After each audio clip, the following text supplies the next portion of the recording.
哇，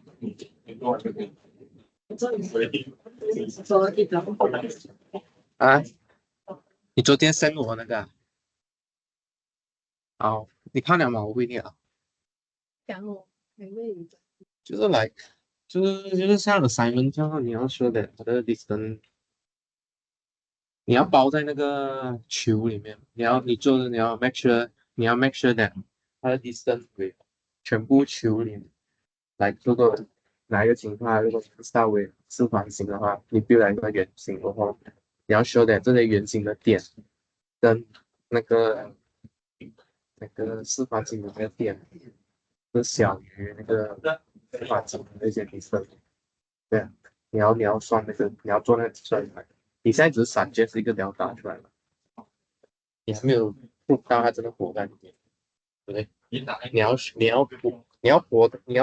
下OK 啊，可能 this 这比较容易啊，你讲符合你活在那个 this 的那个条件，就是你要 show that 啊、你的四方形的点跟你那个圆形的中间的距离是小于。OK， idea 是这个还没有来 verify， 你知道还没有 verify 吧？四方形的话，四方形在圆形里面，你要看表，那这个圆形讲算要看表。单个还是啊，不然我们你们意思不可以是哪一在一边？单这是一个方法去想吧。重要的东西就是说你要怎样证明它活在那个环境。你他发给我，他讲我们拿那个头来小一点就可以，但是那也可以以四方形，它会跑出去。它不是选民，就是圆圈在，圆圈在。我觉得圆圈在人体的可能比较直接，会比较简单吗？对不对？圆圈在人体的，比较 tricky 比较难确认。你知道圆圈它的 radius 小，y axis 和对，但是你要 check 吗？你讲错。正确，看那个地方。对啊，我那个店。那个是我好的那个正方形，在这里不是不圆圈。啊，这方形在圆圈里面，这是另外一个方向吧？还是讨论圆形在这方形吗？正方形。啊哈啊，这方形啊，这方形在圆形里面应该六点。是哪个名字？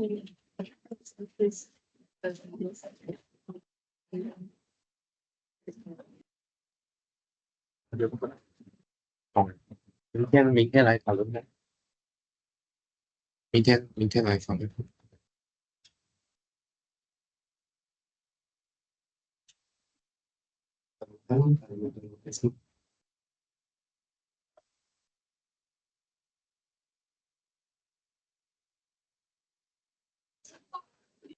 前面的不前面的，到了。哎。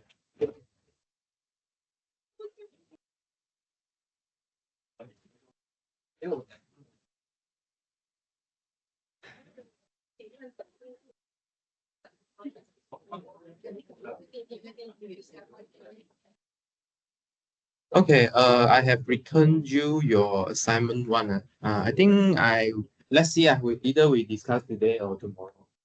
And assignment two, I haven't started marking yet. Hopefully I will finish it by this week. Because general topology has a midterm this week, so I have to finish the assignment first. Yeah. Extend the assignment. This assignment. I don't think I would. Any? Huh? Okay. So how's your assignment going? Third assignment. Huh? Haven't started yet? Haven't started yet. So when can you finish it? When can you finish it? Sunday. Sunday? This Sunday? This Sunday? May I ask first of where, when will you give out next week? My goal is, I guess, this week. My goal. Yeah, I don't think we should. What do you mean? That late? Because I think for general topology, you have midterm Friday. Right? Also, I don't think you can do much progress then. Sunday. Okay, then we will fix on Sunday. Yeah. I know that you will spend a lot of time on these question. I personally, when I set your tutorial question, right, I also spend one day go through the material. So it's usual. Okay, yeah. So you just need to remember I'm doing hard also. Yeah, it's not just you. Okay. In particular, for example, the tutorial that I put up, maybe you will notice that some got answer, some didn't have answer. Did you notice that? You notice that, huh? Because for those don't have answer, I think it's a bit trivial. Those with answer there's something that I still need to learn also. But if I got time, I think I'll slowly fill in the tutorial solution. But really, this tutorial solution is quite important. I think it's a non-dispensable element from this class. Okay, because we cannot cover everything in the lecture. Okay, so we rely on you to go back and learn yourself also. Okay, in particular, the tutorial question is some technique you need to learn and something that you need to learn to check your understanding in class. Okay or not? So basically, how I pick this tutorial question is after a material that I gave in class, I expect that you can work this out or you need to learn this as your add-on. Okay or not? So that this class will be complete. So this class is not complete with just lectures. So every element of this class is pretty important. Get tutorial, assignment, test, project. Okay. So these things also actually my office hour is one of the indispensable element there. So make sure if you can, you fully use my office hour. Okay or not? Yeah. So in particular, this tutorial question, right, tutorial 6 that I just put up. Yeah, this one I actually spent one day compiling the answer. So in for example, I just take for example this tutorial sheets here. So first that I ask you to prove that product of affine variety is an affine variety. Okay, and then I ask you to show that this product variety here has a universal property. Okay, meaning how do you define maps into the products? And then there's something related to your local ring last time, no, that you learned last time. Okay. And then lastly, actually, I try to establish this. Okay, what the shift is. Yeah, we didn't cover what is shift, but I tell you what is the structure shift. Okay. So hopefully when you go through the lecture notes and then go through these question here, all these questions here, you should know how to prove these property. Okay or not? Okay, maybe this is a little bit vague. Let me recall some idea first. I will link back to this question again. Yeah, let me go through some idea first. Okay, so let's recall where we have been. Okay, so let's take, to be simple, let's take two affine varieties here. So at the moment, we are still in affine spaces. Hopefully, by tomorrow, we will go to projective varieties. Okay, so first definition we make on function on V is called the polynomial function. Okay, so what's a polynomial function is? Basically, this is really what this word suggesting. It's a function that can be written in a polynomial form. Okay, so this phi here is a map from V to A1. Okay, So, well, if it is just a function, right, I just need to tell you what is the output for every input. But the point here is, you can realize this as a polynomial. Okay, this is the main point of algebraic geometry here. Okay, you can realize this function as a polynomial. So where should this polynomial live in then? So this is a polynomial in the polynomial ring of n variable. So the key point to note here is this little n here. This n is corresponding to the affine space. Okay, the affine variety, the affine space that the affine variety live in. Okay, so in some sense, these two are dual to each other. Okay, if you learn ALA before, I think this one is pretty um pretty familiar to you. Okay, actually these are dual to each other. Okay, and similarly, we will say that this phi here is living in the polynomial, sorry, the coordinate ring of V. Okay, so what's the coordinate ring of V here? To remind you again, this is none other than you quotient your polynomial ring by the ideal generated. Can I say no? The ideal corresponding to V. I don't want to say generated by V because when we say generation, there should be some V is just a function. Okay. Okay. So how you get this ID here? You should be able to get it from your Hilbert Nonstead result.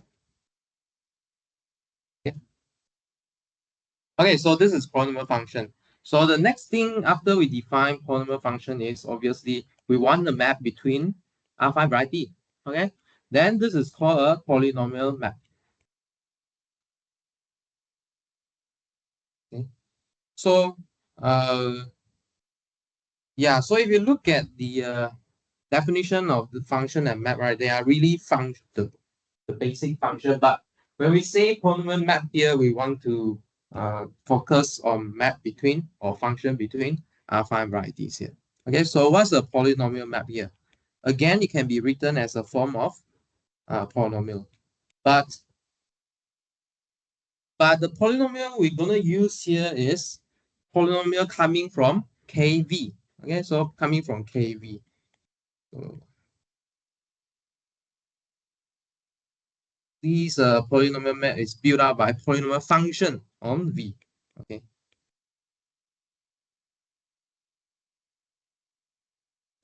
Function on. So note that the number n and m here. Okay. Still, this polynomial function is a polynomial function coming from the coordinate ring of V, but you require m of them because your W is a affine variety in the n affine spaces. Oh, sorry. Yeah. Okay. So note that these are Fi here are element in KB. Okay. So polynomial rings. And then, well, this polynomial rings here will define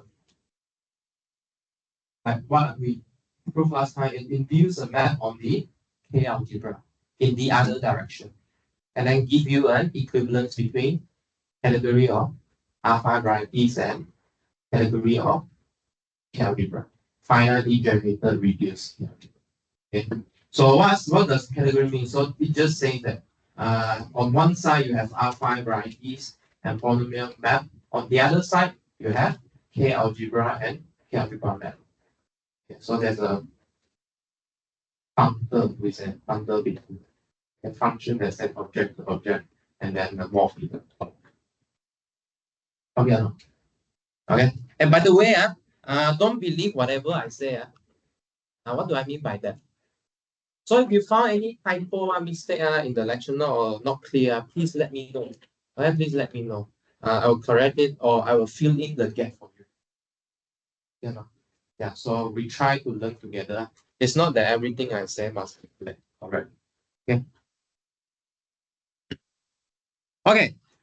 Next. So here is about coordinate ring, right? K adjoin this variety here, square bracket V. But next we could consider rational function.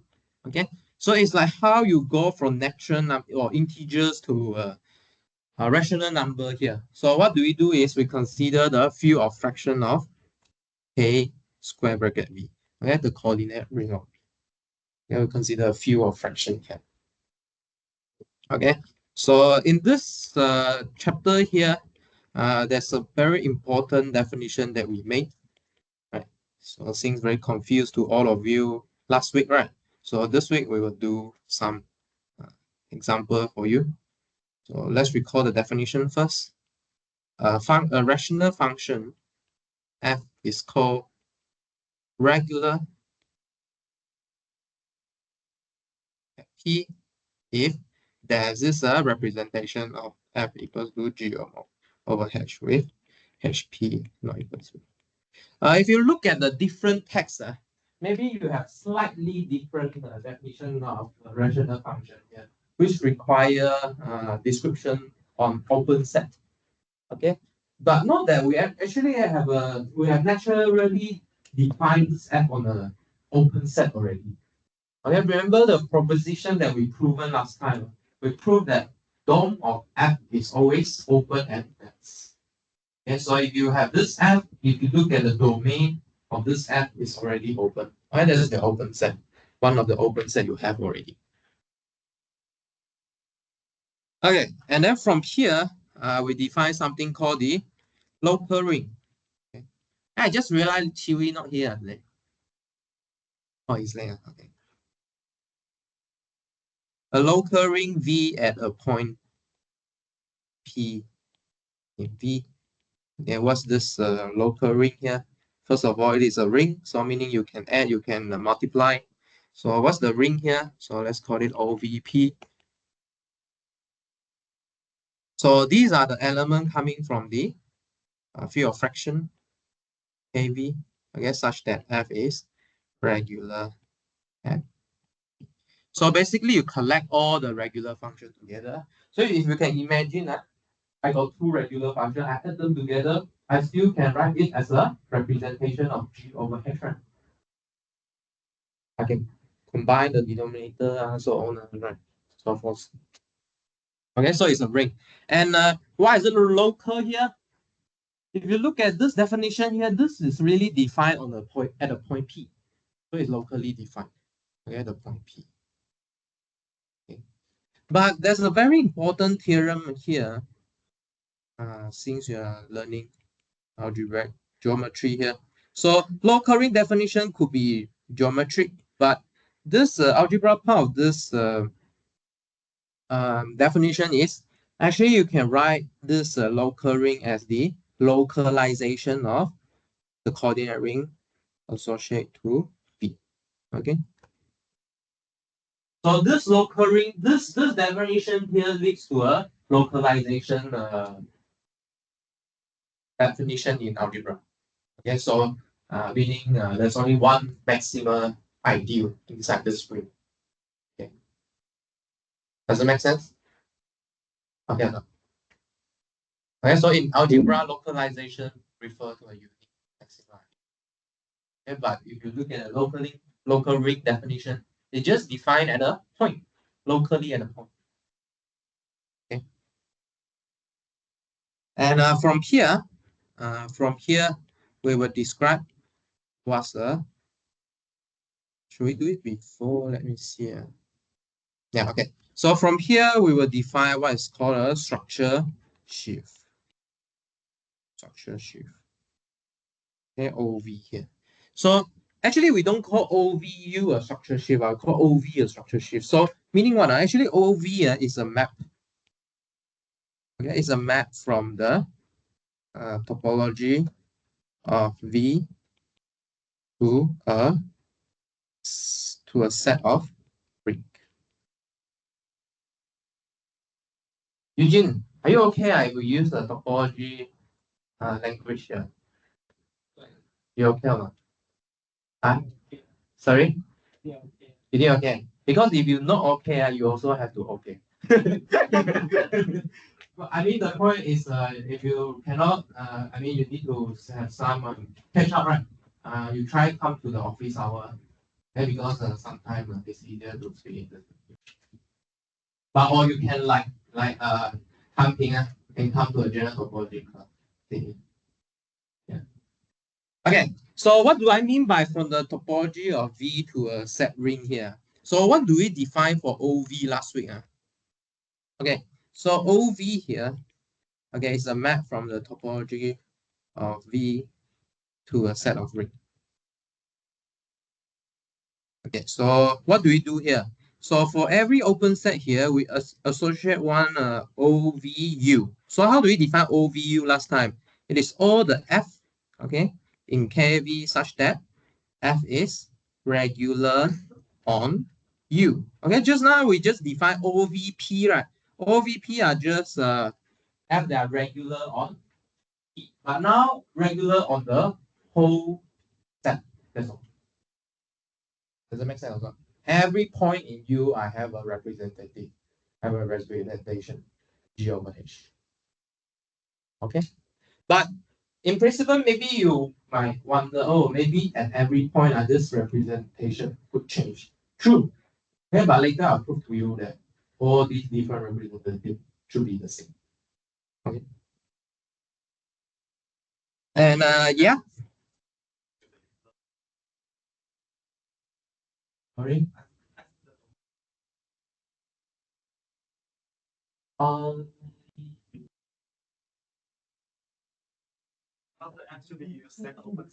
Okay, sure. Okay, I think I get what you mean. So TV like that. Topology on V. Otherwise, if I put T, there's no mentioning of V and nothing to do with it. Okay. And we also define that we send an empty set to the zero ring. And let me ask you a question. If anyone remember the proposition, what's the ring that we send to for V?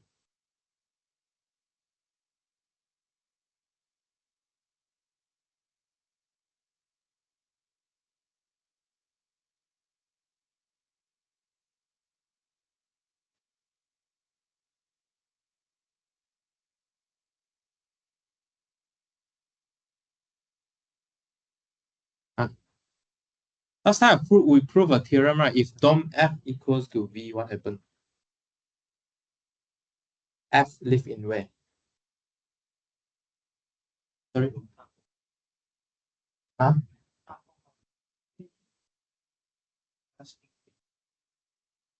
V, right? KV, yeah. KV, yeah.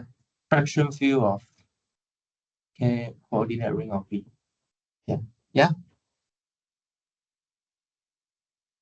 Yes. So last time we proved that if domain of F is equal to V, right? Actually, the F should come from the polynomial ring. Okay. Yeah, this is what we have proven last time. Okay, so maybe I put the note here as DOM F equals to. Okay. Okay, so we introduce you one OV, one OVP. So what's the relation between these two? So one proposition you can prove here is OVU actually equals to the intersection of OVP for OP inside your open set. Okay. Well, actually, one direction is obvious, right? One direction is obvious. Okay, if you already have representation at every point, then you have a representation at that point. Okay, so a particular point, I mean. So right to left is pretty obvious. Okay. But how about the other direction? Okay, what about the direction? If you take a function from OVU, this means what? I gave you any point in U that will exist a representation. Okay, so polynomial G H such that phi equals to G over H with HP not equals to 0. Okay. The point is you need to show that this representation here will live in every OVP. Okay. But by definition, right, you know that if you pick another point from this view, pick another point from this view, it could be the same, could be the same, not necessarily distinct from the one you started with.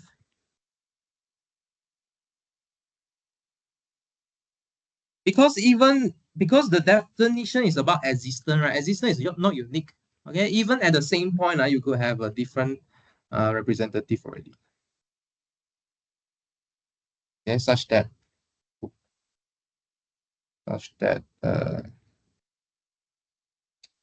phi is equal to G mod H prime with H prime P not equal to 0. Okay, so now your goal is to show that why these two have to be the same. Why these two have to be the same. Okay, same in where. Okay, same in where. This is the problem is where are the same. Where are they the same?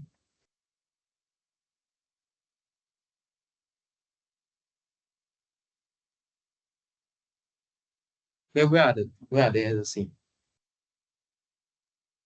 So first of all, not that G mod H should be equal to G mod G prime H prime on domain of phi. Okay.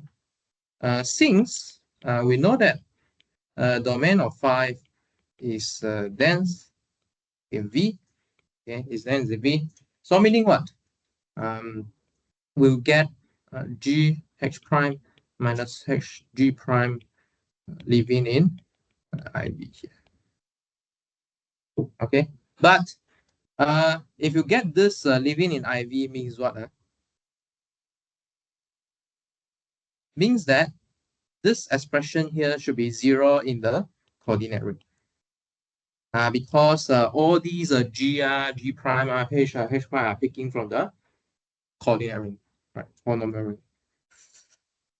But if it is equal to 0 at this ring here, by the definition of field of fraction, we will get that actually these two expressions are the same inside the field of fraction of x, kx. Yes. Why dense imply the next line? Dense means what? Yeah, exclosure is the whole set. So your function should extend to whole V, right?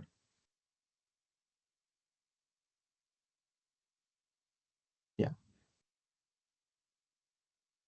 Yeah, so your function should extend to the whole V. Yeah. It's not just the equal on dom. It should extend to whole V. Okay. Yeah, any other question?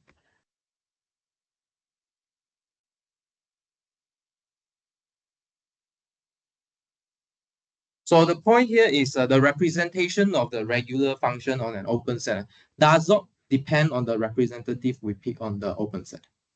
It should be the same. Whatever point you pick, okay, should give you the same thing. Okay, although the representative should be different. Okay, maybe give you some example of structure shift here. If you have any problem, you can ask after lecture or office hours, okay? If you want to think about it first. Okay, so one thing you can think about is let's compute what is the O of C2? What's the structure shift on the open set C2 take away the origin? Okay, let's look at this. And let's call this guy U. Okay. Is everyone okay with this C2 slash 0 point here? This is an open set. Okay. And then C2 is a good R5 variety. Okay. Why? C2 is a zero set of what? Polynomial. Zero. Okay. All right. So by definition,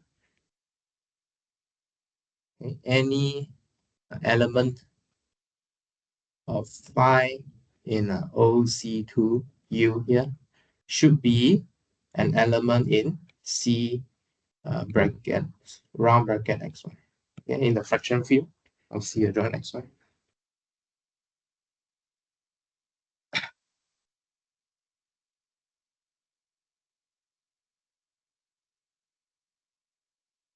Is the quotient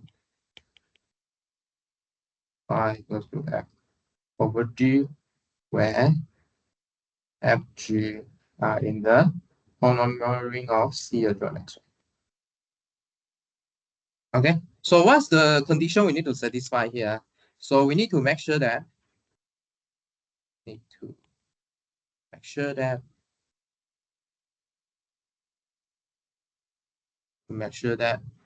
g xy is not equal to 0 for all the point in our open set. Okay. So first thing here is so here's the claim. So let's put the claim here. The claim here, if you want to consider this, basically the thing you need to consider is that your G is always constant.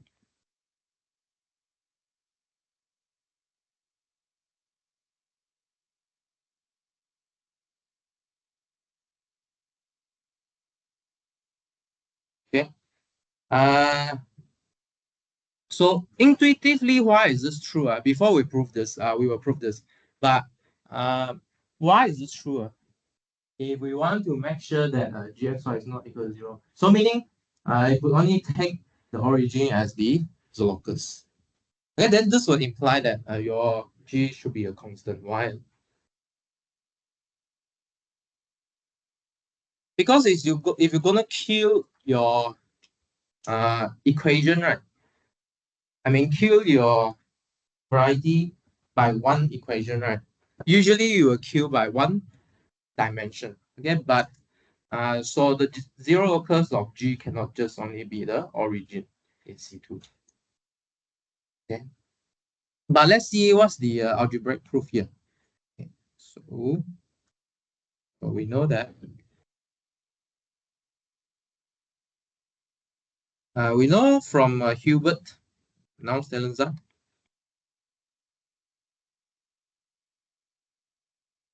that actually there exists a G non-empty that has empty zero locus in C2.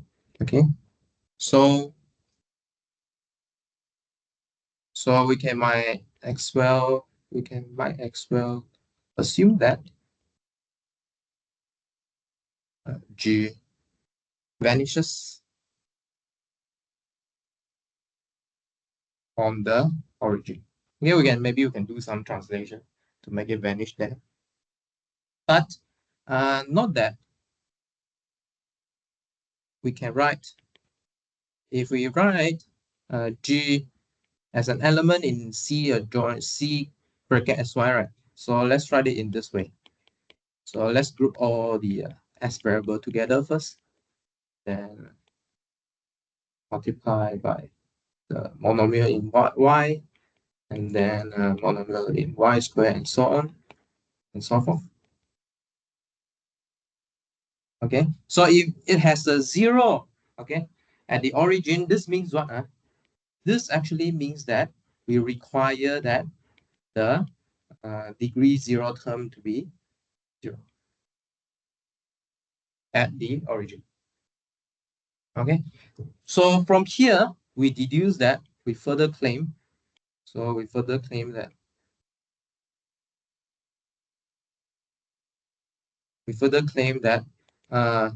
this f naught x must be of the form of xm for some m. Okay, there's only one single monomial here could appear. Okay, there's only one single monomial here could appear and must appear. Okay, so here's the argument. So if this monomial here, f naught here, is the zero polynomial, okay, if it's a zero polynomial, then gxy will contain y as a factor. So meaning you can pull all the y out. So if f0 already vanished. So meaning what? You have more than an origin becoming your locus. So the whole x-axis in fact is your zero locus. Okay, which is not good because you want it to be non-zero on the points other than the origin. Okay, this is not good. But let's say your f naught has more than one monomial, then what happened? If your s naught have more than one monomial, what happened? Similarly, you play the factorization game. Okay, if you play the factorization game, what can you imagine? If you play the factorization game here, let's say Sm minus S, so let's say S3 minus S2, and then you want this to be 0, what could happen?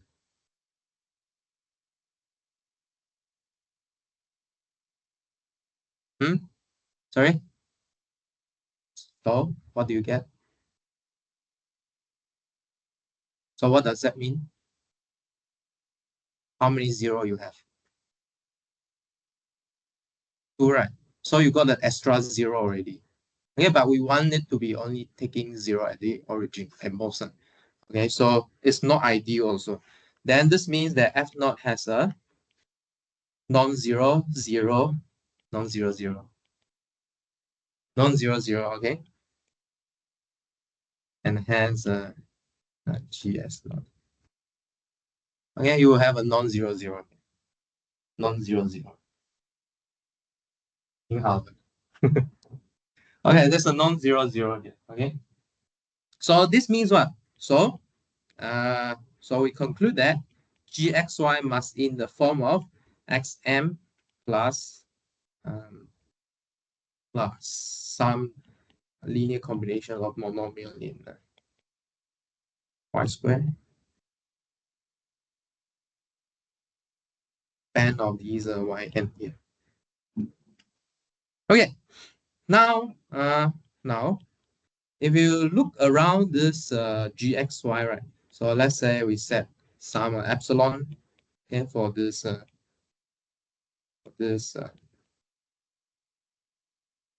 gxy here. Maybe it's just small is enough. So not that we want to look around x0 point here as gx0 is equal to x of m, and all of fi are continuous.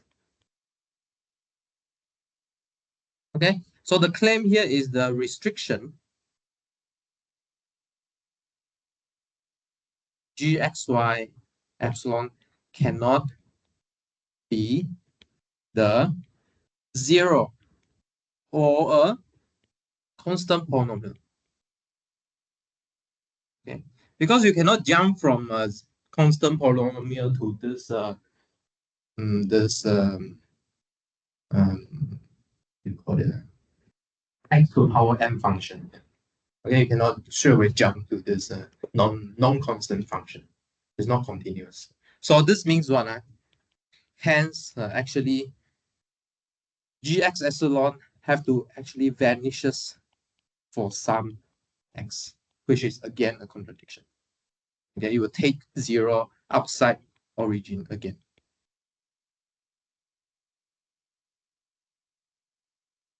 Okay.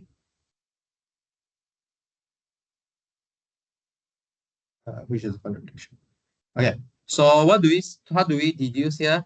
Hence, so we'll deduce that OC2 on U actually is just the polynomial ring C adjoint XY. Okay, so meaning that we cannot have we cannot have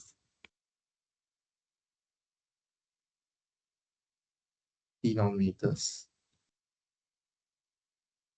Okay, so in other word, we say that a regular function on C take away 0 is always regular on the whole C2. Okay, like what we discussed just now, right? If your domain of your function, regular function is the whole affine variety is just the coordinate ring. Okay? So these two have the same ring. Okay, if you define a structure shape, not structure shape, if you define a OC2 on U, OC2 on C2 actually is the same. Actually, this is a very reminiscing statement from your complex analysis here. What do you have in your complex analysis? There's something called a removable singularity theorem, is it? Or the Liouville theorem?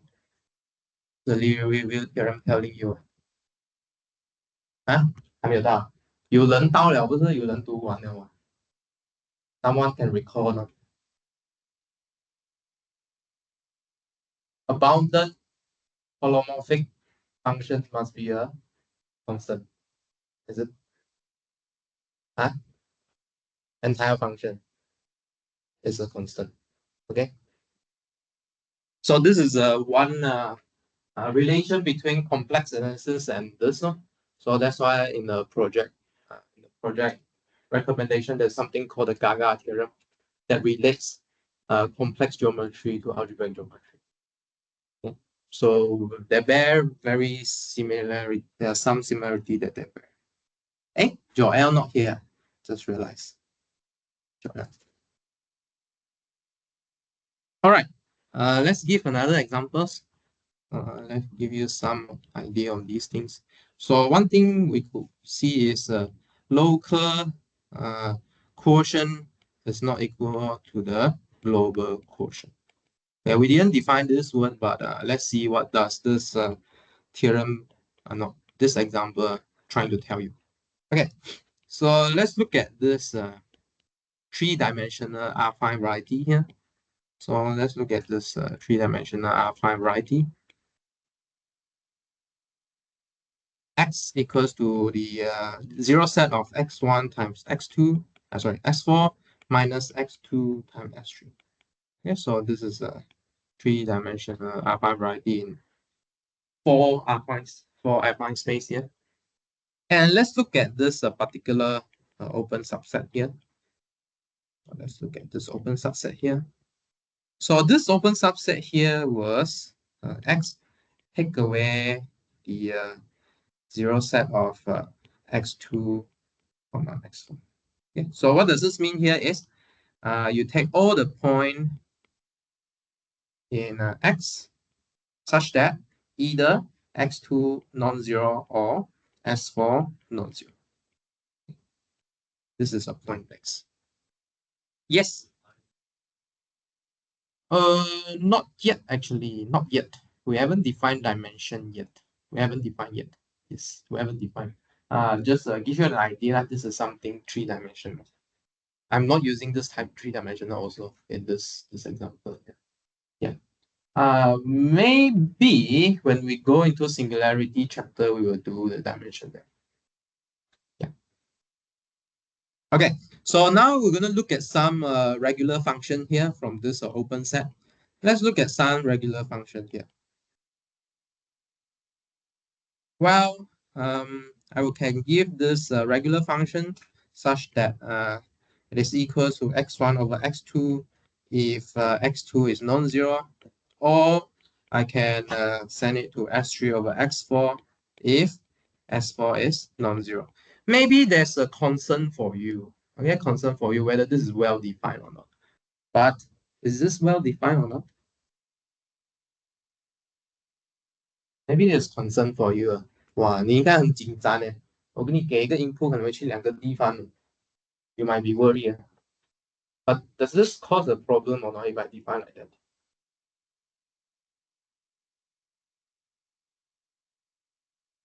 啊，金盛啊，你觉得没有？So why?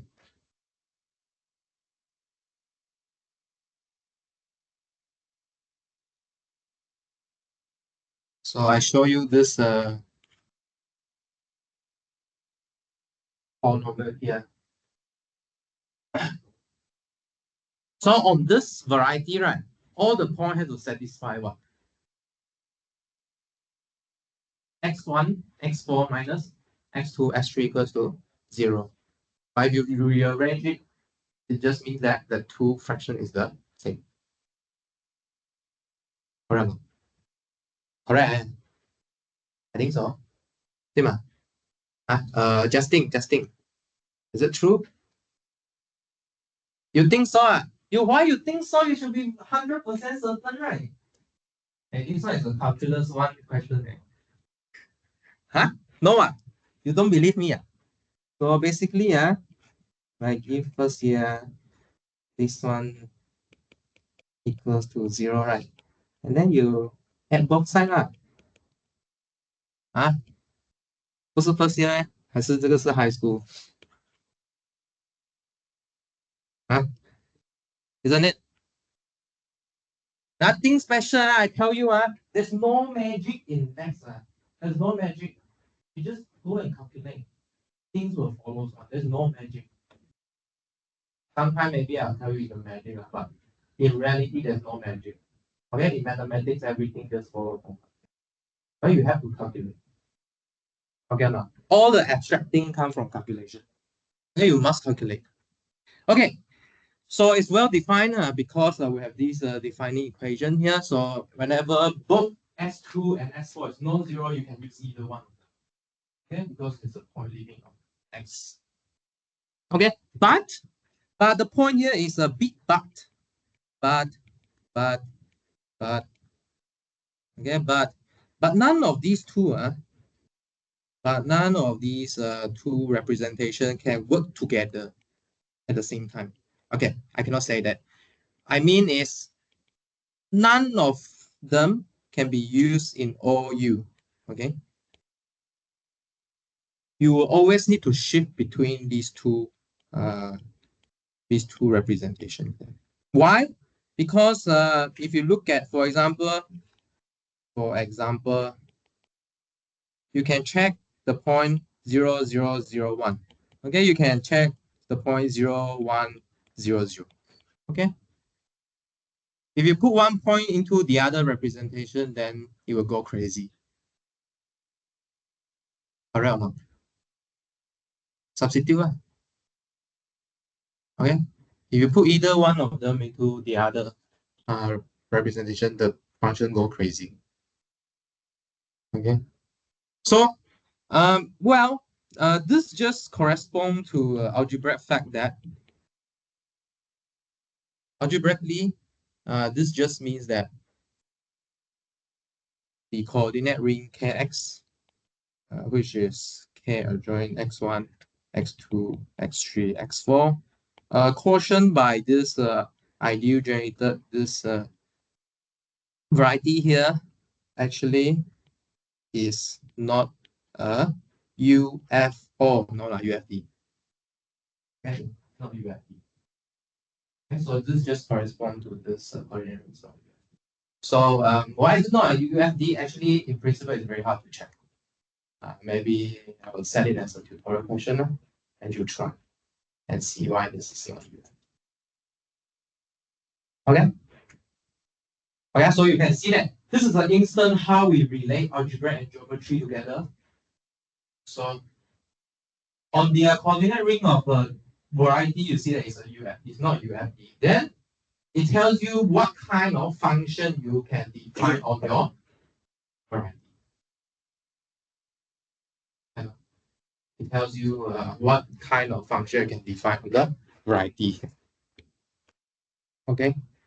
So if somebody learn more advanced algebraic geometry here, this could give that there's no global section. Yeah. Okay. So why am I using the word section here? So if you look at the tutorial sheets again, did I define the word section here? Okay, I didn't. So actually an element inside this OXU here, in general, we call it as a section. Right? So the regular function, they are called a section that we consider actually a section. Okay, just now we talked about local quotient and global quotient, right? They are locally an element here or globally. A local global here just talk about whether you are using a open set, proper open set, or the whole set, whole variety. Okay, and then after you learning this structure shift, right, you can prove that this is the algebraic or the structure that this structure shift hold. Okay? And then we generalize this. So this kind of construction, it's really like our general topology, right? So we first start with what? F1 delta. We have this open ball. And then we see that, oh, union of open ball is union intersection, finite intersection of open ball is still open ball. Then we generalize it. We just take field open, okay? Field open. So we generalize this to topology. Okay, so it's the same idea in algebraic geometry here. Then we define this ring, this local ring, this sheaf, and then we generalize it to a general sheaf. So this is the abstraction we take in modern math, modern pure math. Okay, and then we only work with this in the categorical algebraic geometry. Does it make sense?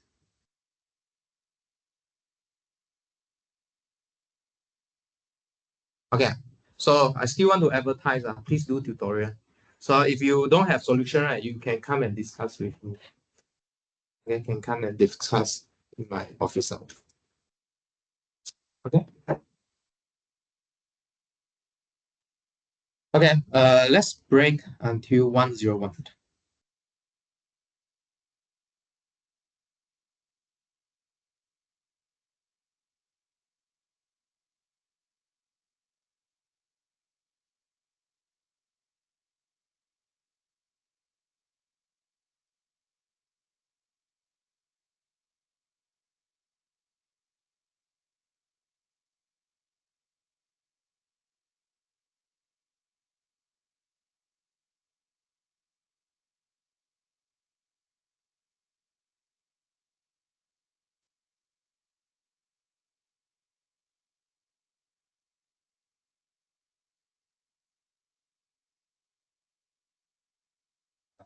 Yeah, yeah, yeah.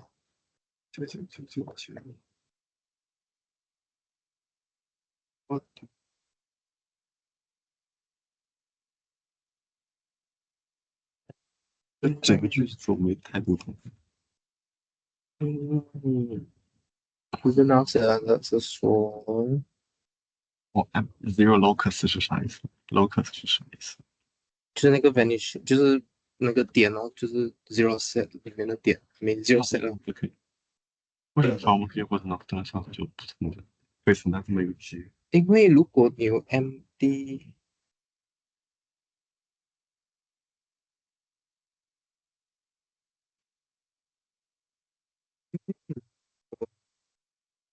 看看，然后为什么用 you can assume that G vanishes 的零零？但是 I mean，如果你想想，OK，假设它不是 constant，但是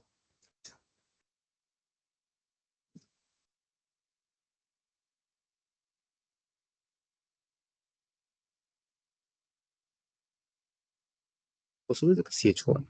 我在想你这句话怎么读怎么快。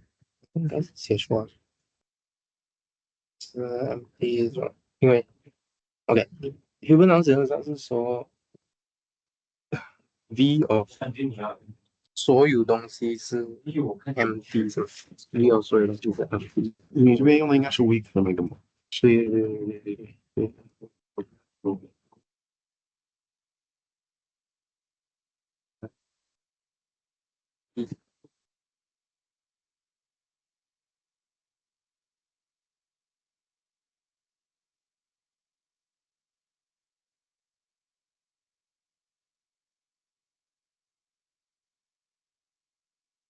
我这边有没有 contradiction 呢？是 G 是 MD 是吧？可是我这个有写错。而且其实因为你最后说是你最后是在用 contradiction 来嘛，对，但是我有点不知道你假设它不 constant，哦，假设它不 constant，你好像没有写出。对，你给我算一下。OK，谢谢。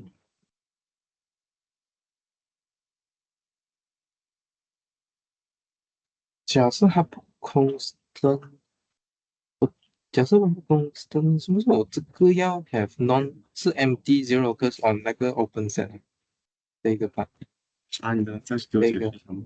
就是 like，因为你看我 assume 它是零嘛，嗯，在这个点上面为什么你可以把这个在 manage 在里面？ ，I mean 可以调的嘛，I mean 只要你知道它 vanish 在某一个点过后，你就可以 translate 那个 root 嘛，对不对？但是现在是这句话是不是有这句话是不是我写错啊？应该是 MD zero locus 在那个 open set 上面。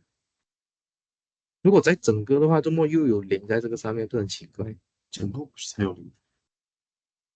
对啊，对啊，对啊，但是这里是讲 MD 嘛，这是讲没有嘛，就是说它应该是在那个 open set 上面没有。对啊，它到 MT 了，为什么？对对对，这样，对我就对，我应该在想，为什么是，它 MT 了还能在里面是？对，我要检查一下这个我是不是弄错了，感觉是错。这个应该是要在那个 open set 上面是 MD 吧，是 zero 哦， and then 然后我们把它的点啊，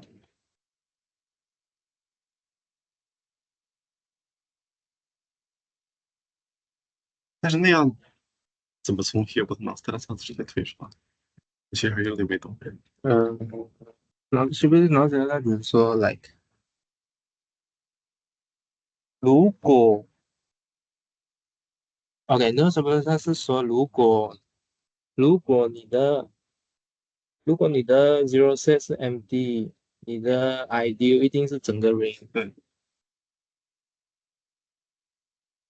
我其实想问你后面的那个 epsilon 的东西，啊，就这个 continuous 怎么推出这个东西不是 zero 或者 constant？因为 constant 跟 zero 不能够就连到它，这需不需要跟 analysis 的对，这应该 argument？是一个很难记的 argument 来，OK，这是 argument 也是 argument 那然后这个推出来，它会 vanish at some x。哦，因为它是 algebraic closed 的是吗？啊。OK，你要这样讲，OK，你要 root 存在，然后为什么这个东西 vanish 在 x some x 就 contradiction？因为这个是 因为这个 epsilon 不等于零嘛。然后 x 就是来随便啊，这个 x 不太重要，其实重点就是它 vanish 在不是00以外的点。啊，呀，这句话好像有点怪怪，我要检查一下。好，那个感觉可能应该是这样，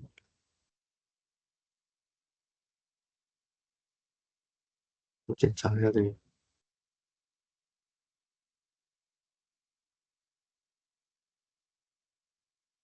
然后那个二里面还有一个小问题，嗯，这个二里面为什么说它有 more than one monomial，它就一定会有 a l 呢？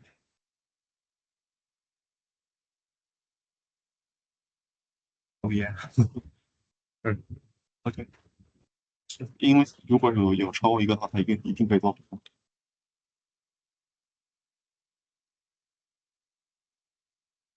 啊，OK，我走。嗯是不是可以用代数基本定？，fundamental theorem of algebra。Yeah, 因为它一定有超过一个。yeah。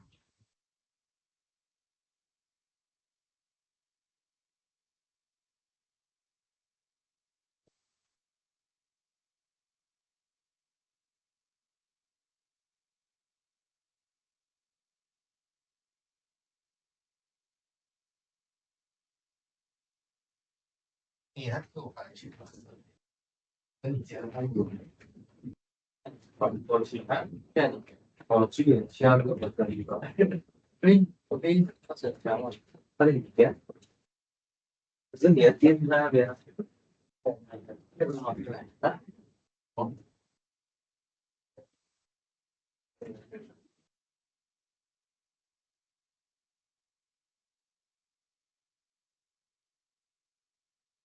你看旁边是猫山小六，对，就蛮保证，特殊的，对，有人吃了可能。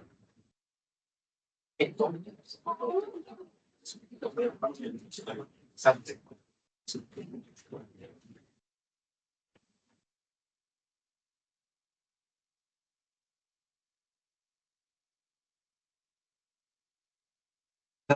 那你写错了，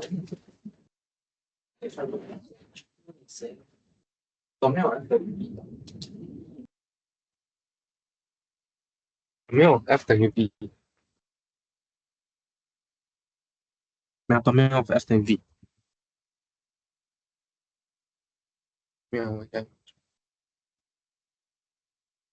I think for how it is naturally, that's a very close to study， 大概有有点关系。确实。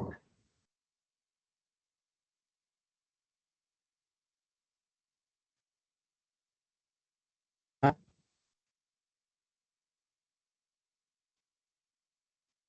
什么？不要我 follow 他的，当时是啊，我讲 read 他，哦，那个是之前的，诶，那时候还没有决定，但是我也不清楚，我现在只是也是暂时跟在那边，可能之后我又变了，所以我只能够一部分一部分跟你讲吧，就这一部分我是跟着他，我感觉他就是很多东西没有去证明吧。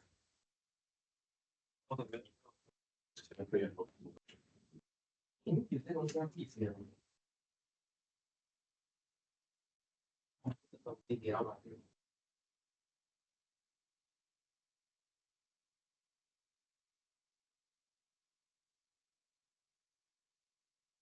这让我想到什么，你知道吗？之前跟金额去课，什么？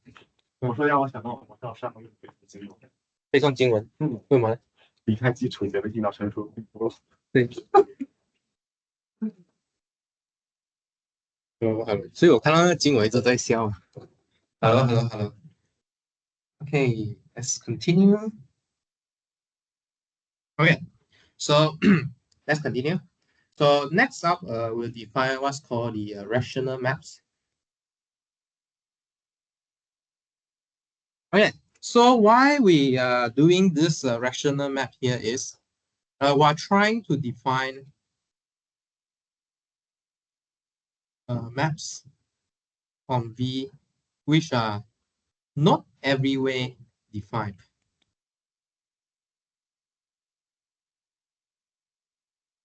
I maybe a little bit confuse you. Maps on V but not everywhere defined. And the question is, if this not everywhere defined, meaning what are the point is not defined at? Okay, so throughout this section here, we will try to create this kind of mapping. And this map turns out to be pretty useful. Maybe you won't see it immediately in this R5 chapter here, but later on when we move on to a projective variety, we'll discuss together this rational maps on R5 variety and projective variety, which relate to birational stuff. Okay, birational. Okay, so what's the rational map here? So first of all, since we want to define a map that's not everywhere defined, right? So there's a new notation for you, new notation in your life for function that is a dotted function. Okay, so what's this rational map here? Well, like how we define a polynomial map, right? So this is just a bunch of n tuple of rational function. Sorry? Yes, exactly. Yeah, exactly. So well, let me finish this definition. Maybe it will be more apparent why this is not everywhere defined. So so this is n tuple of rational function.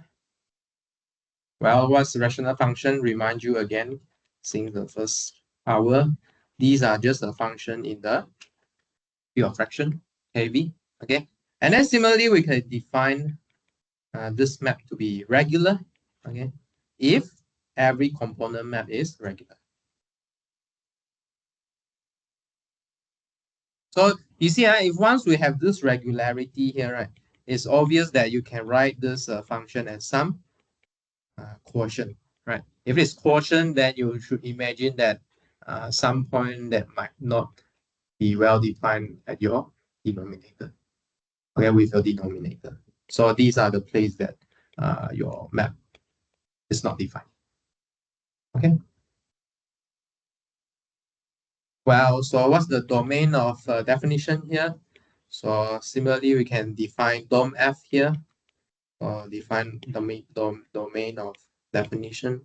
Dom f, okay, of f is actually the set of regular points. It's the same as what we had just now, but now you need to consider for different fi's. Okay, so if you want it to be whole in different AIs, what does it mean here? So your DOM F here actually is a intersection of all the DOM FI. Okay. So what's the next thing we define? What's the next thing we define after we define polynomial map, a polynomial function? Okay, so in this case here,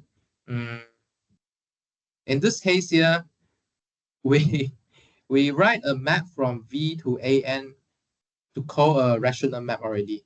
But what about if you have another affine varieties? If you replace this ANK with a affine variety, what we do here? We won't go back to rational function. We still call it a rational map. Okay, but you need to be aware of what kind of affine variety you use here. So basically, for general affine variety inside A and K here, is it AN? Yeah, AN. We still call it a rational map. Okay, there's no other terms anymore. We don't create so many terms. So this map from V to W is again a rational map. Okay, maybe you would think that this definition is kind of circular. Okay, circular, but it's not, because the second rational map here is referring to the rational map that we defined just now. Okay, so be careful with the core domain here when you mention about rational map. Okay, such that what? You just need to send your point back to W. Okay. So in other words, for every regular point, okay, P in DOM P, we need to have F of DOM F live in W. Okay. So one is a set notation, subset notation. One is the element of notation. Okay, it's the same thing.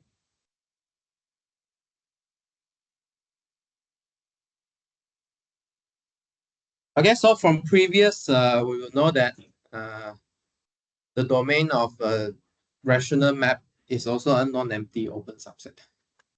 Okay.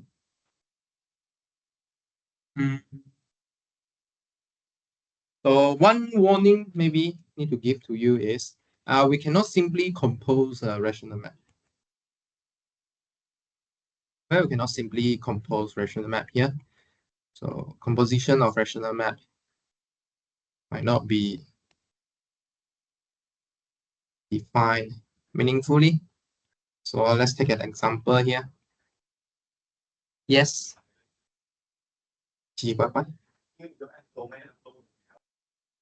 Hey, sorry, that is put at the wrong place.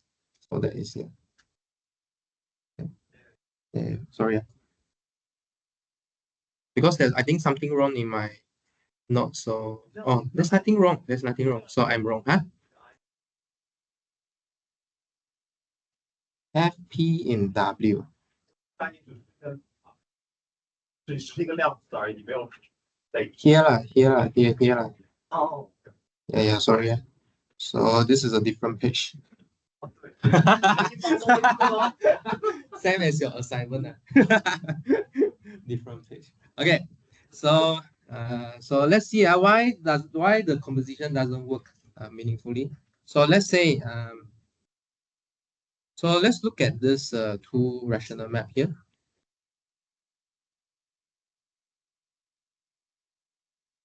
F and G such that F is going from A1 to A2.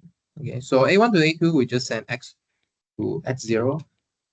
Okay, send a line to the x-axis, and then G sending from A2 to A1, for example, XY going to X comma Y.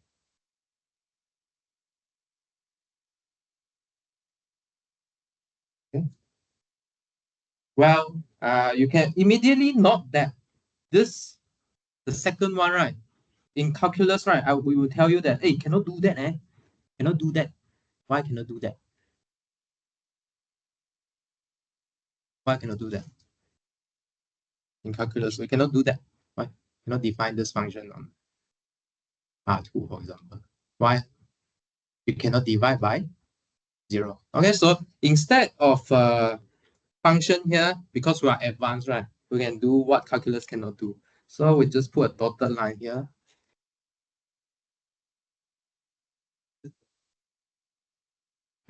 Tell your calculus lecturer, this is a rational. Okay, so there's some then yeah. Ooh. Then is a lecturer telling them, not they telling me. Okay, but which composition is impossible here? So which composition is impossible?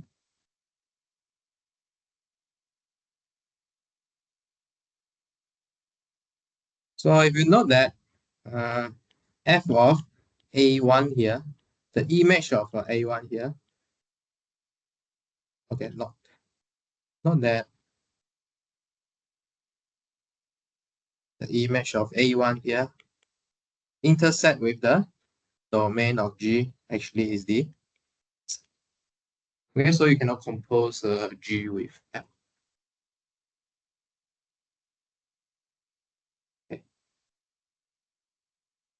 Okay, makes sense? Right, so be careful when we talk about rational map here. Okay, same story that we can produce for polynomial map. Okay, so again, so now is the motivation is again with a rational map f from V W. We hope that we want to define a map, call it F star.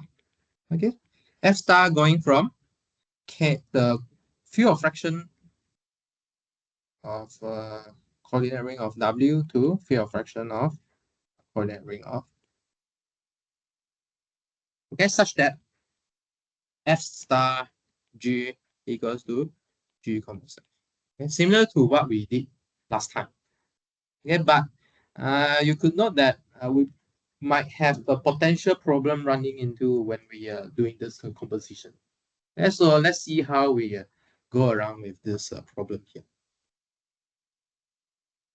Okay, let's see how we go around with the problem of this composition here. Well, so to do this, let's define some more structure or terminology. So we'll say that a rational map or F from V to W is called dominant. Okay, a dominant rational map. So what's the dominant here? 强势. Okay, very dominant. And how is it dominant here? If f of dom f, the image, okay, image of this open set here is actually a Zariski dense subset of W. Okay. So in a principle that you want to remember in this algebraic geometry is we want to look for a dense set, okay, such that the function could extend, okay, extend to the whole space. In particular, the whole space we consider here are the irreducible set. Okay. Yeah. If you want to talk about from the topological point of view, is want to extend to all the limit. Okay, but the most space we care here are irreducible set. Okay, as long as you have dense set in an irreducible set space, then the closure should be the whole. All right.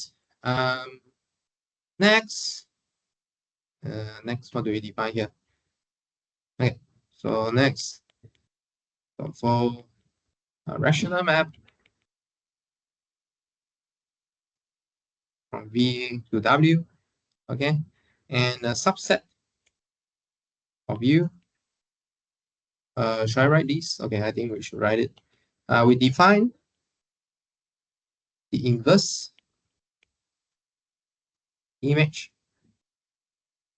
of U, okay, under F by F inverse U. Okay, so all these points we are not taking from random point in V. We are just picking them from the domain of F. Okay, the place where this F is regular. Okay, such that FP is in. Okay, we only pick from regular points where F is regular.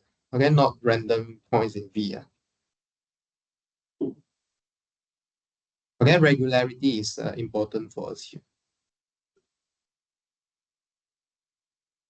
Hey, do we have a meeting later? Yes, okay. Just to confirm. Okay, so let's make some remark here. What we have defined. Why are we defining these things here? So let's say, suppose F is a dominant map. Okay, so maybe let's recall what the dominant map is. Dominant rational map. Hi, Larry. What's a dominant rational map? Why is it dominant?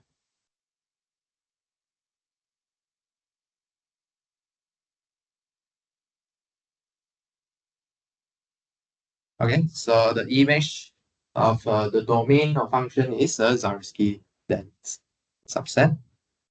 And let's say we have another map, a random map this time. Okay, so it's just a rational map.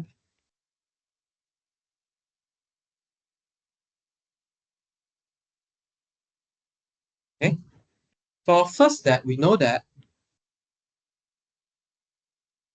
dom G, okay, we proved as a proposition last time, is a non-empty dense open subset of W. Okay. Okay. Well, since F is continuous, right? Okay, so since F is continuous, so the inverse image on the open set is still open. Moreover, actually, you can prove that it is actually a dense open set, open subset of actually dom F. Okay, so altogether, if you compose G and F together, going from V all the way to A1K, okay? Actually, this thing is defined on the dense open subset F inverse dot P. Okay, just look at the preview. Okay, so so this is what we are trying to do later, and then later you will see how useful is this dominant property here.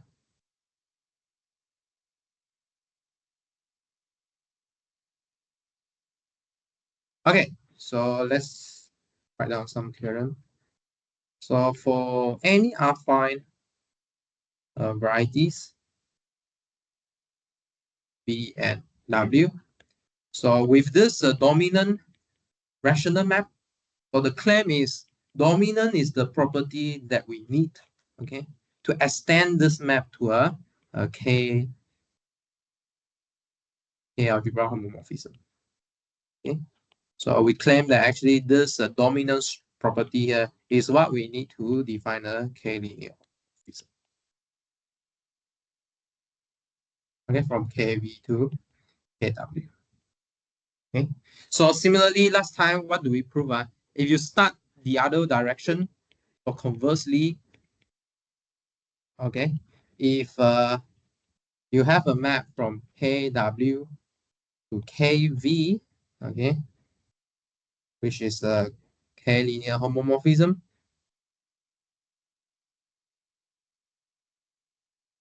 then there exists a map, a rational map, okay, on the varieties. Again, you need dominant, okay, property on your rational map.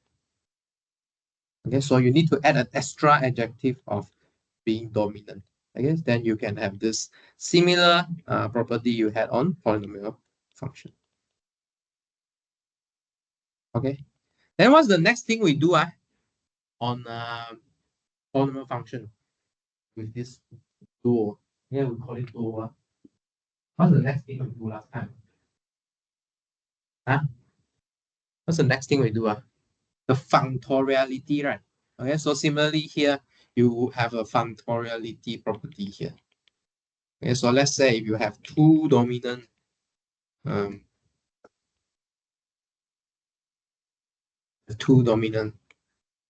rational map here, the composition is also dominant. Okay, the composition is also dominant. Then from here, you can prove that you can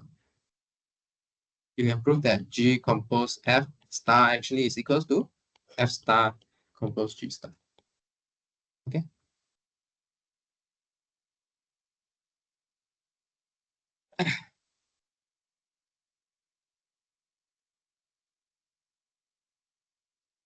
Okay. Let's do one of them. The other is similar. Let's do one of them. Let's do the first one. First one has very important implication. In particular, the differences between this rational map and the polynomial map, right? What is the differences? What's the main difference? Being regular, you need to have a non-trivial denominator. Okay, so you need to settle how you send, how you induce a map on quotient of polynomial. Okay, well, let's do the first one, just the first one. Okay, the other is similar. Let's prove the first one. Okay, so first one says what? If I gave you a dominant rational map, you need to define a K linear homomorphism. So, so note that for a rational map F from B to W, okay, with the corresponding homomorphism.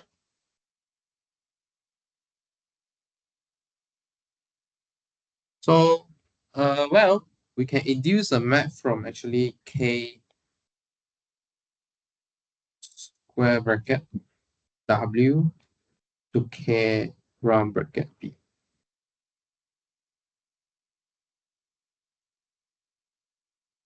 or G in. So if you can see that, so let me put here. So if for every G in K adjoint W here, what do we have? Okay, so before that, before this line, everyone okay or not with the first line? So for any rational map here, we should have a F star from K for the coordinate ring of W to K. Yeah. 反啊，反个嘛。F star should go the other way, right? F star should go the other way, right? Because this is like a pullback. Yeah. Yes. So here is the main point here. So rational map is a map with denominator, right? So if you start with a non-denominator polynomial, then you compose with F. So let me think. Yeah. So okay. So because F is a function that has a presentation with quotient, right? And then you substitute something in the polynomial ring, you might stay with something with quotient. Correct? Does it make sense? Okay, should I give you an example? So let's say, yeah. No, yeah, no, yeah, no, yeah. We haven't finished yet. We haven't finished. This is the first step. Later, we will replace KW with a few also. Yeah. Theorem is about round bracket. Now we first build a map from a square bracket first. Later, hey, 这个 double this one double yeah, this one. 好像我 not 有 double oh, we're not double okay. Yeah, this one wrong direction. We should give a different direction, right? It's a pullback. Okay. Okay. So far, okay. Okay. So first, we first get a map out of a polynomial ring first, and then later we will make this into a round bracket. We'll define out from pure fraction. Okay. So from here, if you look at the OG in KW, we have that actually F star on G equals 0 if and only if what? F dom of F actually live in the 0 set of G. Can it make sense? Does it make sense? So F star G equals to 0 means what? GF equals to 0 ma. Kind of. So your F have to map into the 0 set of G so it gets 0. Okay. But this is a very strong result that you want to remember. I think you want to remember this. So this is a very important consequence because I think we will keep using this property here. So it follows that if you want your F star to be injective,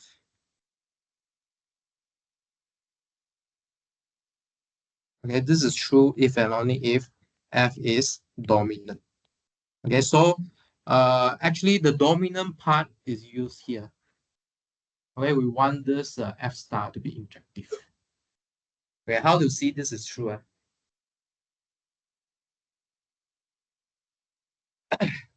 How to see this is true? Okay, you need to prove this, no? Okay, from what we had just now. Why is this true? The claim I'm gonna leave you to think about is this is true because you just need to think about this thing here. So f of dom f intersect with w take where z g should be non-empty for all g where g star f star g is not 0.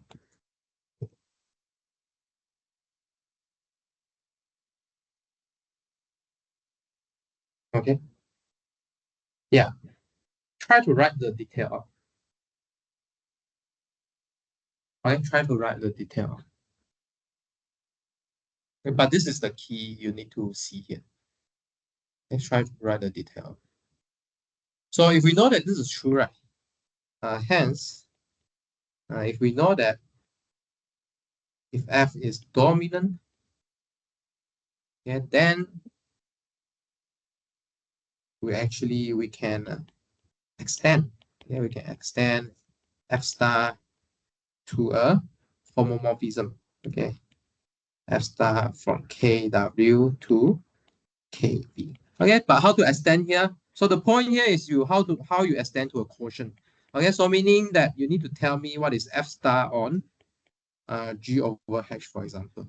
Okay, well, we know how to define on polynomials, right? So the obvious thing you should do is F star G on F star H. Okay, but this is only well defined from what we have trying to establish. Okay. Maybe to be clear, you also want to write down why this definition will define a homomorphism.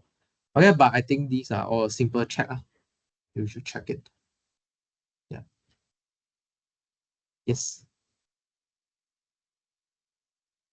Linear homomorphism, I guess. K linear just means that your K could A. Okay, so when we say K linear homomorphism is when we treat the K algebra here, the homomorphism and the inclusion homomorphism. Yeah, you treat K as K. You do nothing special to K.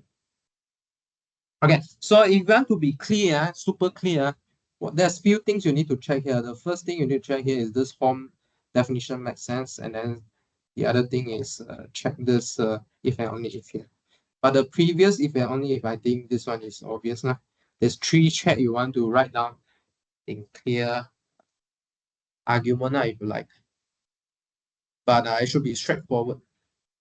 Straightforward meaning you write and then you will see it. If you don't write, you cannot see it. Okay, so let's finish this part then. So let's go to the next part. So next part is about quasi-affine variety here. Well, what's the quasi-affine varieties here? So let's make the definition here. So all the whole time along here, we are talking about closed subset, right? Okay, so for now, we'll define an open subset of affine varieties, okay, which is called quasi-affine varieties. Okay, later we'll show you that quasi-affine variety is not too far away from a affine variety. Yeah, although you might think that it's an open subset of affine variety. Actually, it's secretly another affine variety. Okay. So one thing we want to do here is we want to talk about map between terms. Okay, so you have studied so many mathematics. Always what we do was we define object first, and then we want to talk about relation between the objects. So we need a map. Okay, so let's take two irreducible quasi-affine variety here. So irreducible here makes sense because we are in a topological space. So let's take irreducible quasi-affine variety. Irreducible here just means that I don't want to decompose my quasi-affine variety further. Okay.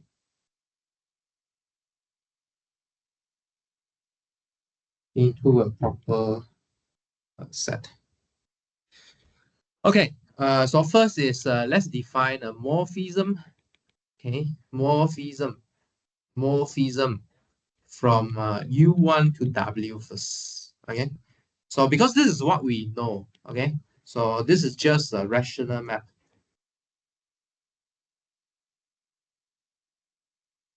Yes. Yes. Yes. Okay, there's no other topology we want to consider here other than the W. because this is algebraic geometry. Okay. So we define before defining a map between quasi-affine variety, right? We define a map from quasi-affine variety into affine variety first. This is the rational map that we had just now, such that U1 is in DOM F, so meaning my F is regular at the point on the quasi-affine variety. Okay, only then we will define the map between quasi-affine varieties. Okay, so how do we define it? What do you think? Let me ask Ziqian. Okay, how should we define a map between affine, quasi-affine variety here? Such that.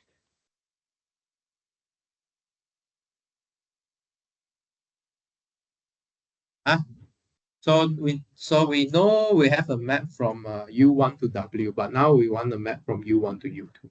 But U2 is in W. So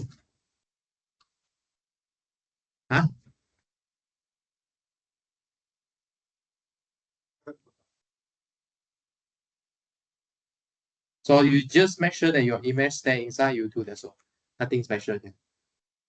Okay, so I mean we have defined so many map, right? So what did you notice? What's the trend here? What's the trend here? We first define map into affine spaces first, and then I tell you how to map into the affine variety. Okay. So now I want to map between quasi-affine variety, but these are quasi-affine variety live inside affine variety. So I need to tell you how to map into affine. Okay. So this is the trend. Yeah, what we had in the algebraic geometry here. Then what's the isomorphism here? Okay, so what's the isomorphism of quasi-affine varieties here? What do you think?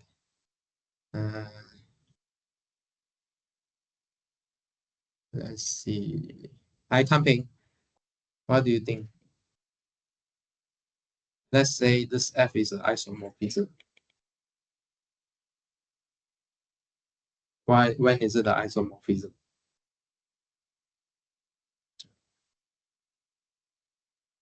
Yeah. So how to be an isomorphism?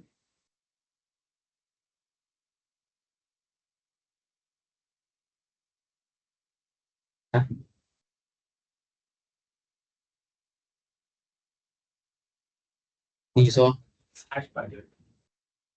Okay, another description.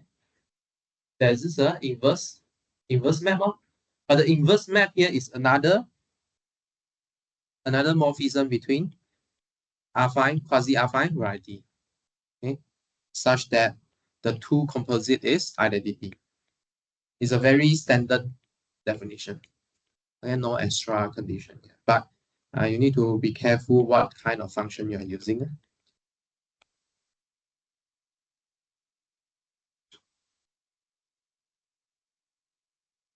Yes, exactly. That's the next example I want to talk about. Yes. Yes. We don't need a local line. Yes. It's not maybe it is everything is in domain. I mean it's a domain. Yeah.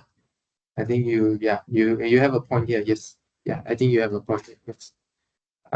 Because this UI are where your domain are regular, so you don't need to worry about it. Okay. What time is it? 1:38. How many things else I need to cover? Yes. Small visa, same as a regular. What do you mean? Not quite.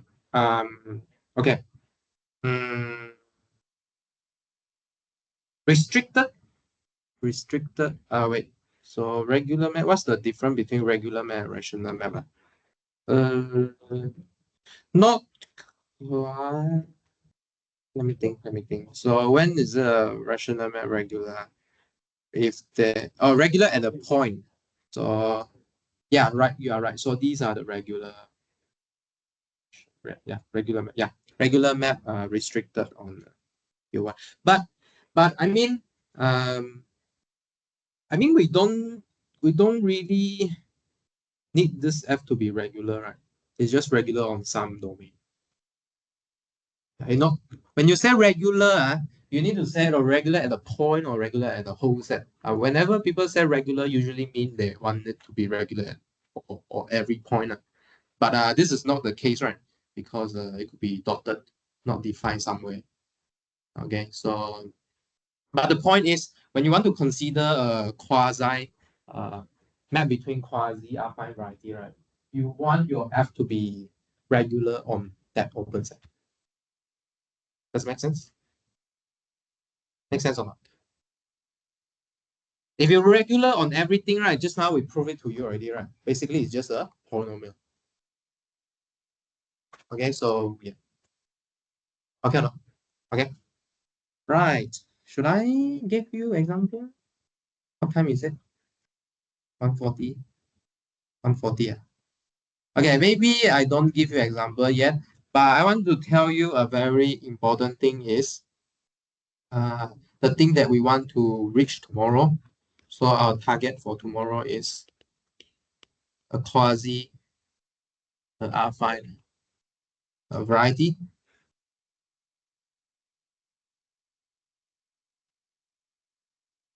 is isomorphic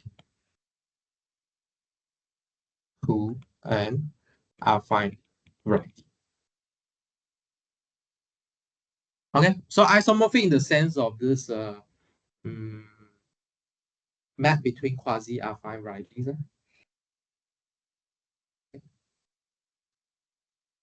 Yeah.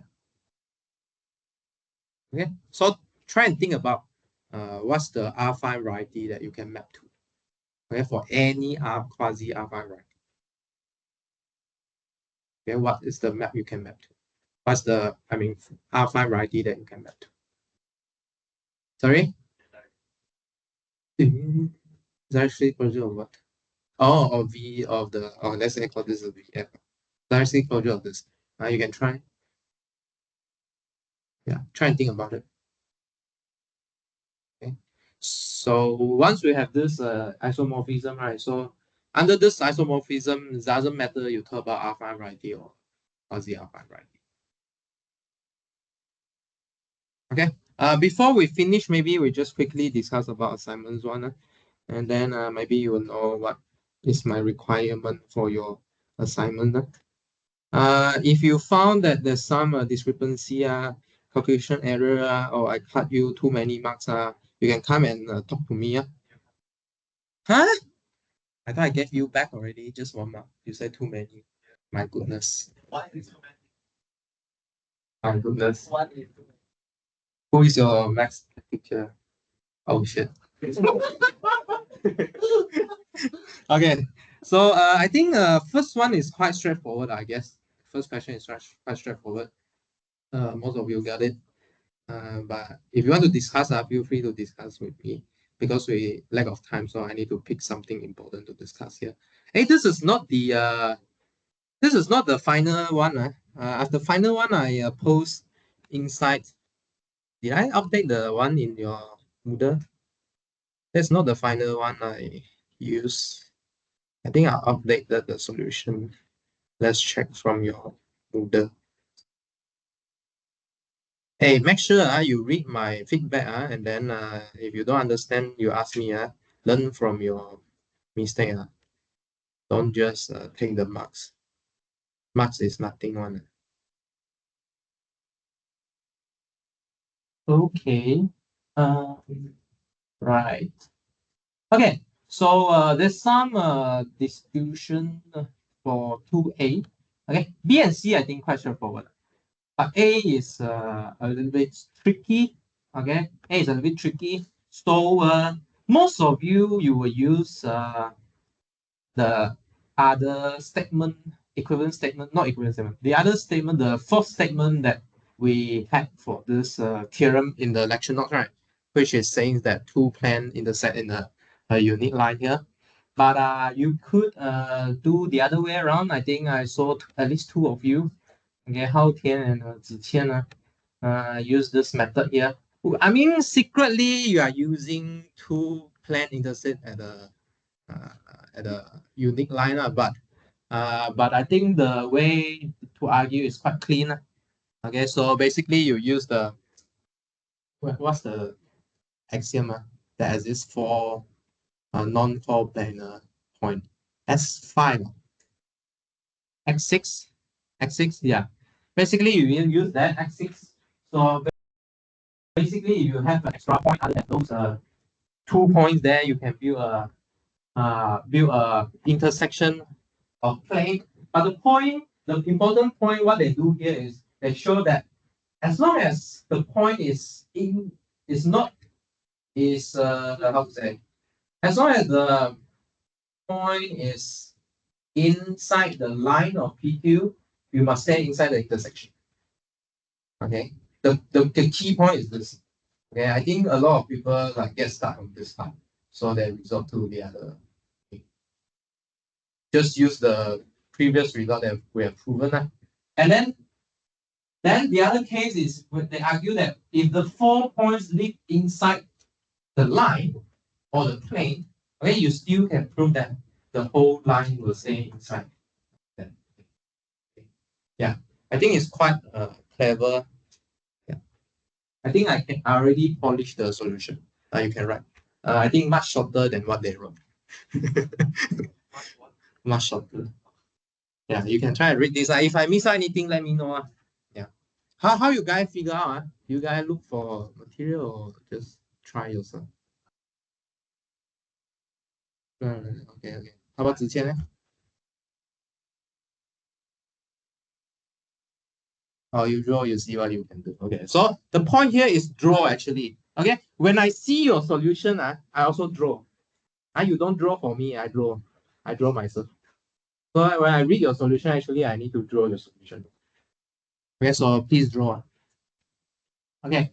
And then, okay, the last question here, there are two ways to do it actually. Actually, most of you prefer the constructive way.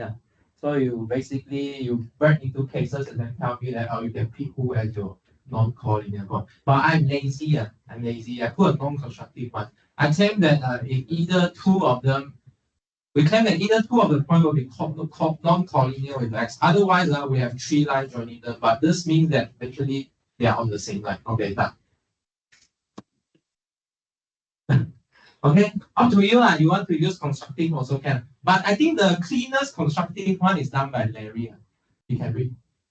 And the cleanest one, I think, you can read. So basically what he do was suppose PQ are not collinear, and then you pick a point, not in there, not in there. I have a typo there. I have a typo there. And then suppose that PQS is not collinear, then you already found the other 2 points. If they are collinear, then what you do, then you got your contradiction. Yeah, contradiction. Then you found the other. I think it's quite clean this solution. Yeah.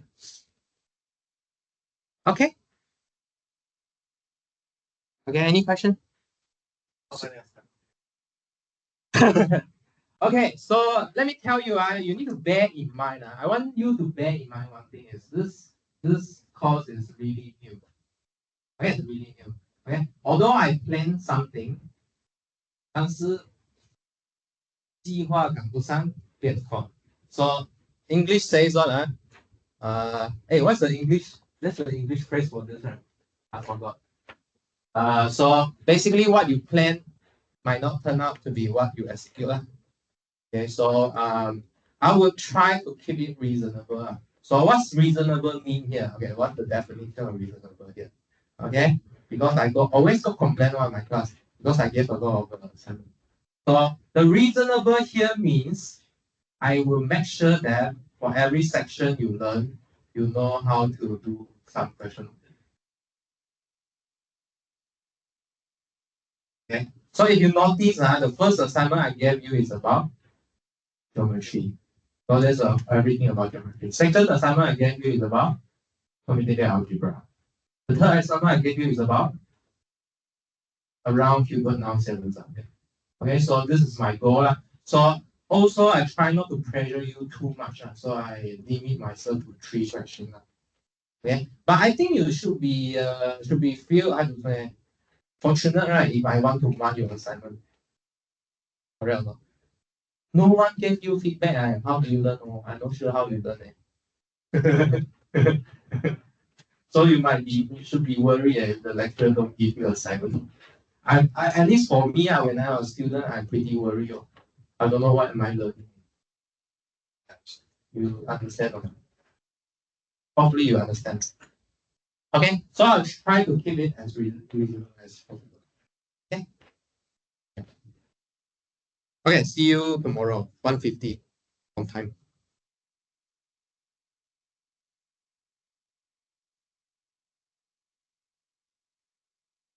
什么？